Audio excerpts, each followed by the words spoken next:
The city pulsed outside my high-rise apartment, a restless hum of neon and traffic that seeped through the walls like a heartbeat. It was past 1 a.m., and I, Grace, stood swaying in the hallway, fumbling with my keys. The charity gala had been a blur of clinking glasses and forced smiles, the champagne flowing too freely until my head spun and my legs turned traitor. My silver gown shimmered under the dim light, a bold choice, its fabric clinging to me like a lover's hands, damp from the summer night's humidity. It hugged every curve, the neckline dipping just low enough to catch eyes, the hem brushing my thighs with every unsteady step. I felt reckless, alive, and utterly out of control. The keys slipped from my fingers, clattering against the hardwood floor with a sharp echo. "Grace, you've outdone yourself this time," I muttered, my voice slurring into the stillness, thick with the night's excess. I bent to retrieve them, the world tilting as I did, and braced a hand against the doorframe.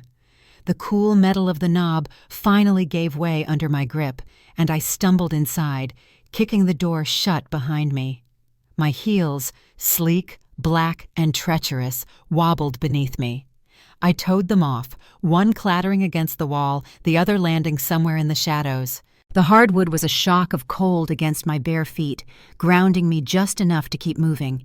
The apartment stretched out before me, all sleek lines and glass, the floor-to-ceiling windows framing a skyline that glittered like a promise.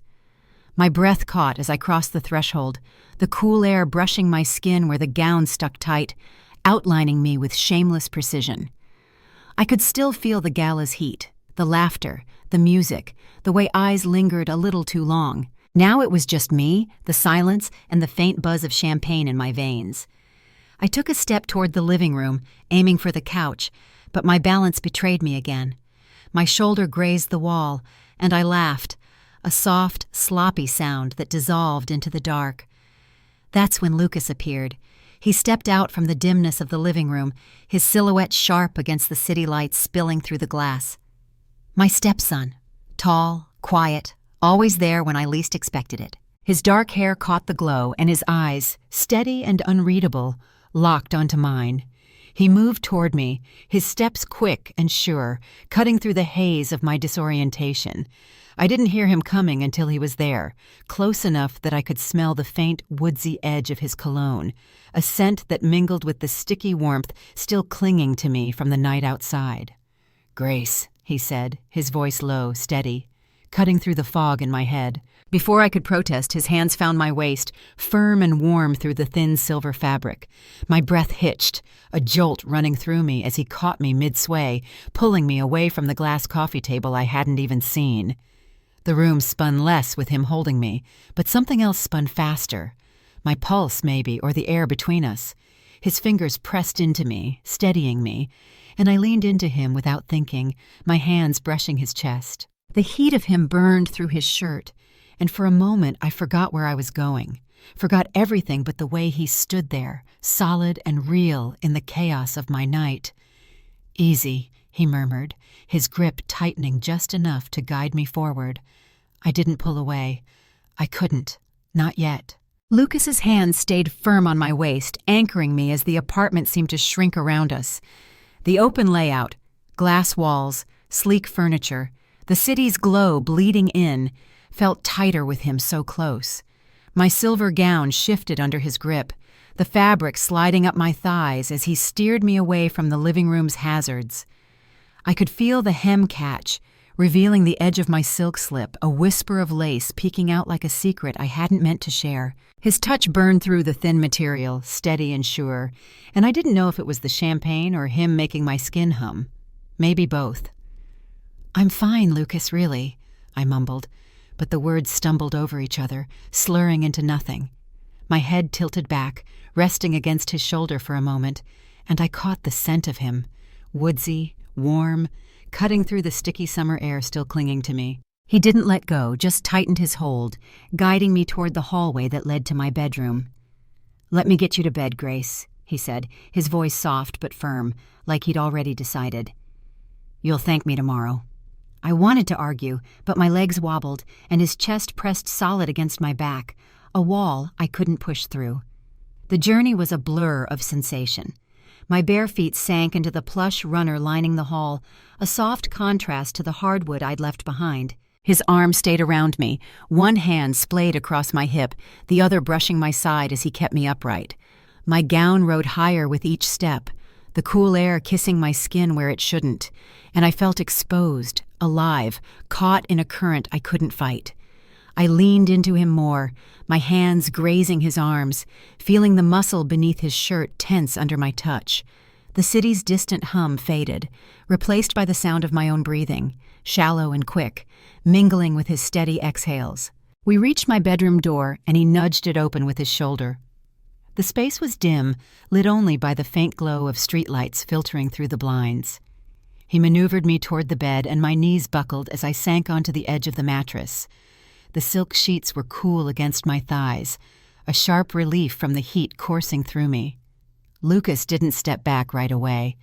He knelt in front of me, his movements smooth, deliberate, and took my ankle in his hand. His fingers worked the strap of my remaining heel, unbuckling it with a quiet focus that made my breath catch. His knuckles grazed my skin. Fleeting, accidental, but enough to send a shiver racing up my leg.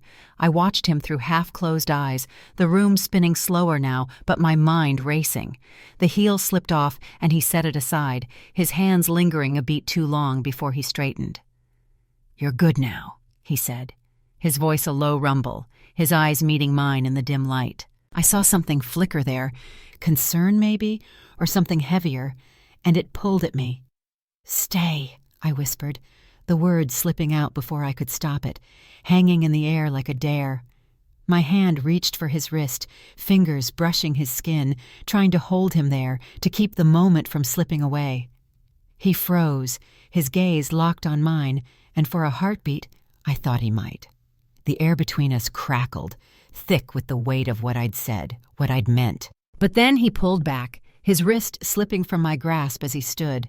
"You need rest," he said, his tone clipped, like he was convincing himself as much as me.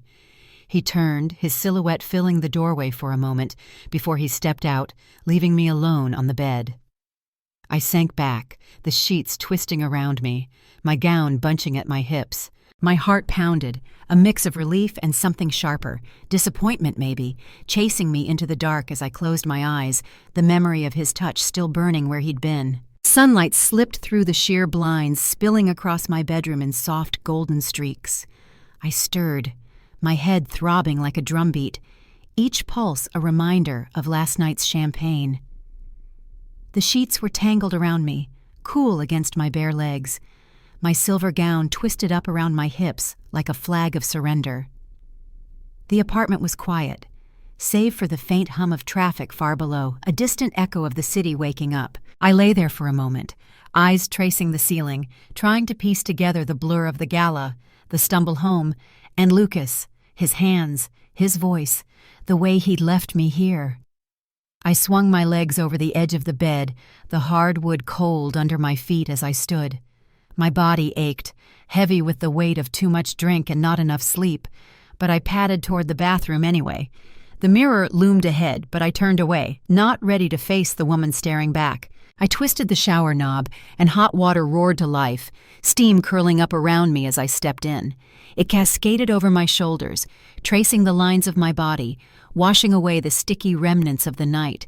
I closed my eyes, letting the heat soak in, but Lucas's face flickered behind my lids, kneeling, steadying me, his knuckles brushing my ankle. "What was I thinking?" I murmured, the words lost in the rush of water. The memory hit me like a jolt, his hands on my waist, the way I'd leaned into him, the whispered, "Stay," that had slipped out. I shivered despite the warmth, a mix of gratitude and unease twisting in my chest. He'd helped me, kept me from crashing into the furniture or worse, but there'd been something else in it, something that lingered in the air between us. I turned off the tap, the sudden silence loud in my ears, and reached for a towel. I dried off quickly, wrapping myself in a silk robe that whispered against my skin, its softness a small comfort as I stepped back into the bedroom. The kitchen called next, a refuge of routine. I moved through the familiar dance, grinding coffee beans, their rich scent filling the air, and setting a pot to brew. I pulled eggs from the fridge, cracking them into a pan for eggs Benedict, the yolks quivering as the whites firmed up. Hollandaise simmered on the stove, buttery and smooth, and I toasted English muffins, arranging them on plates with a slice of ham. It was methodical, grounding, a way to steady my hands and quiet the churn in my stomach. I set the table with care, forks aligned, orange juice poured, each motion a step toward normalcy, even if it felt fragile.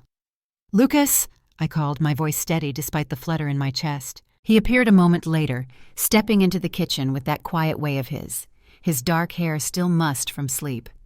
He wore a plain t-shirt and jeans, simple but fitted, and his eyes met mine briefly before dropping to the table. "Morning," he said, sliding into the chair across from me. I sat too, the clink of my fork against the plate cutting through the silence. We ate without speaking at first, the scrape of cutlery a hollow sound in the room. The coffee was strong, bitter, grounding me as I watched him from beneath my lashes. He took a bite, chewing slowly, his focus on the food like it was the only thing that mattered. But I saw the way his jaw tightened, the slight shift in his shoulders. "Good," he said finally, nodding at the plate. "Thanks." I smiled faintly, sipping my coffee. "Least I could do," I replied, my tone light but edged with something heavier. The eggs were perfect, the hollandaise creamy, but the meal sat between us like a wall, or maybe a bridge, I couldn't tell. The silence stretched, thick with everything we weren't saying, and I wondered if he felt it too. The shift, the weight of last night pressing down on us both. I set my mug down, the soft thud louder than it should have been. His eyes flicked up, meeting mine for a heartbeat, and I saw it again. That flicker, the same one from the doorway last night. We kept eating, the city humming outside, but in here, it was just us, two people pretending the air hadn't changed, pretending the night hadn't left its mark. The kitchen table stretched between us, a battlefield littered with half-empty plates and cooling coffee mugs. The aroma of breakfast lingered, rich and warm, but it couldn't mask the tension coiling in the air. Lucas sat across from me, his fork moving methodically, his eyes fixed on the eggs Benedict like they held some secret I couldn't crack. I watched him, my own mug cradled in my hands, the ceramic warm against my palms. The silence had gone on too long, heavy with everything we'd dodged since he'd walked in. I couldn't let it sit there, festering. I set my mug down, the sound sharp in the stillness, and leaned back in my chair. "Lucas," I started, keeping my voice steady, casual, like we were just chatting about the weather. "About last night. We can't just ignore it." His fork paused midair, a flicker of something, weariness maybe, crossing his face before he lowered it to his plate. He looked up, his gaze guarded, those dark eyes meeting mine for the first time since we'd sat down. "I was just helping, Grace," he said, his tone even, practiced. "That's all." I tilted my head, a faint smile tugging at my lips, though it didn't reach my eyes. "Was it?" I pressed, letting the words hang there, light but pointed. "I saw how you looked at me." His cheeks flushed, a quick rush of color that clashed with the stubble shadowing his jaw. He shifted in his seat, fingers tightening around his mug, and I felt a spark of satisfaction, proof I'd hit something real. "Grace," he started, his voice catching. "It's not like that. I didn't mean—" He stopped, clamping his mouth shut, his eyes darting back to his plate. I shrugged, the motion deliberate, easy, like I wasn't pushing a boundary we'd never named. "Of course," I said, my tone laced with just enough doubt to keep him off balance. "I'm not blind, Lucas. I know what I felt in that hallway, what I saw in your eyes when you knelt there."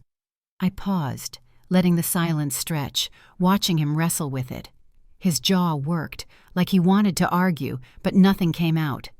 The air buzzed between us, charged with the memory of his hands on me, the way I'd leaned into him without a second thought. He swallowed hard, setting his mug down with a quiet clink. "You were a mess last night," he said finally, his voice low, almost defensive. "I couldn't just leave you to trip over everything." I nodded, conceding the point, but my smile sharpened. "My knight in shining armor, then," I teased, leaning forward just enough to catch his eye again. But tell me, did you enjoy the view?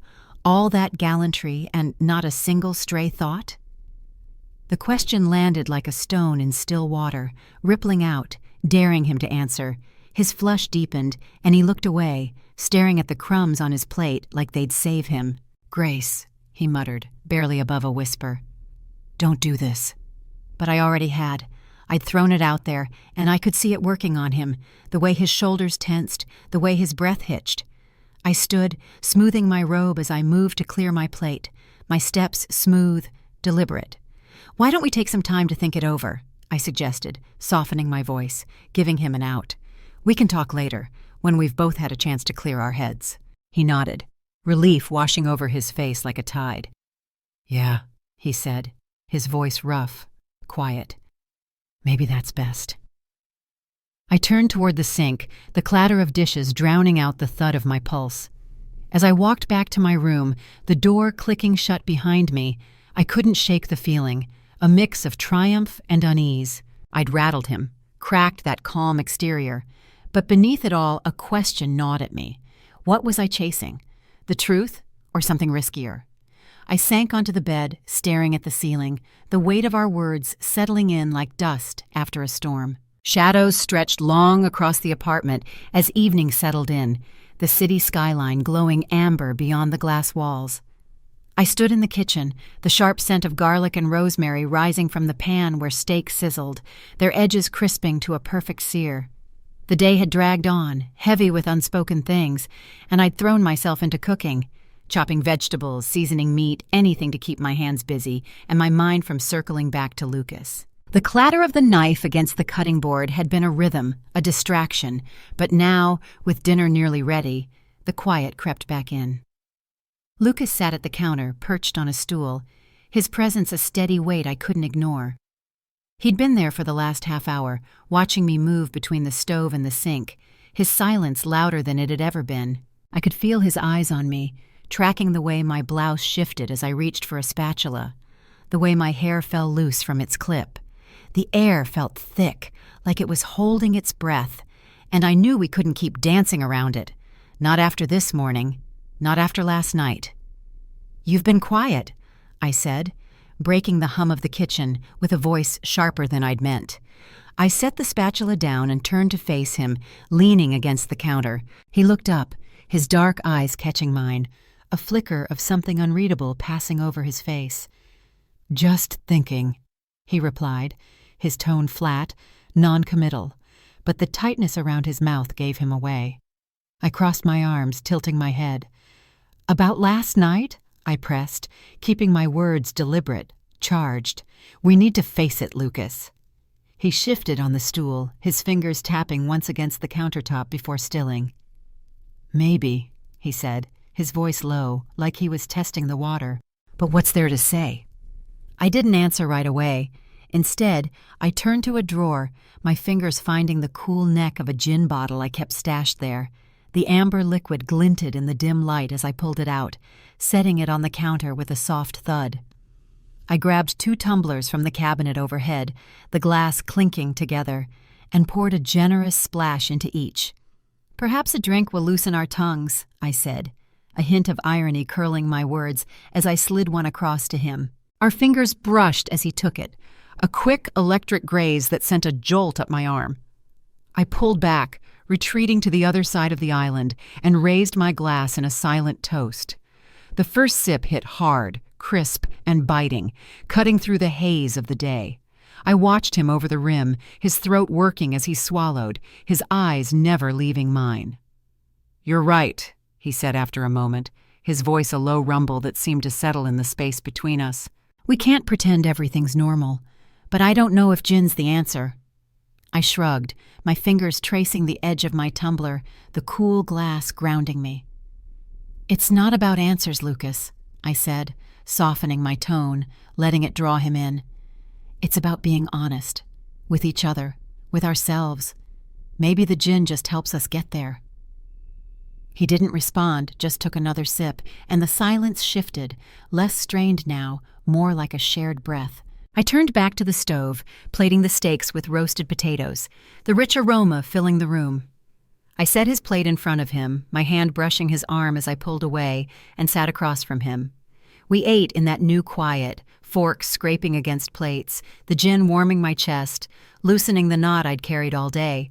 I caught him glancing at me, once, twice, his eyes lingering on the curve of my neck where my blouse gapped slightly. I didn't move to fix it. The air crackled, alive with something I couldn't name, something that had been building since he'd caught me in the hallway last night. I finished my drink, the ice clinking as I set the glass down, and met his gaze head on. He didn't look away this time. The stakes cooled between us, forgotten, and I knew, whatever came next, we were stepping into it together, ready or not.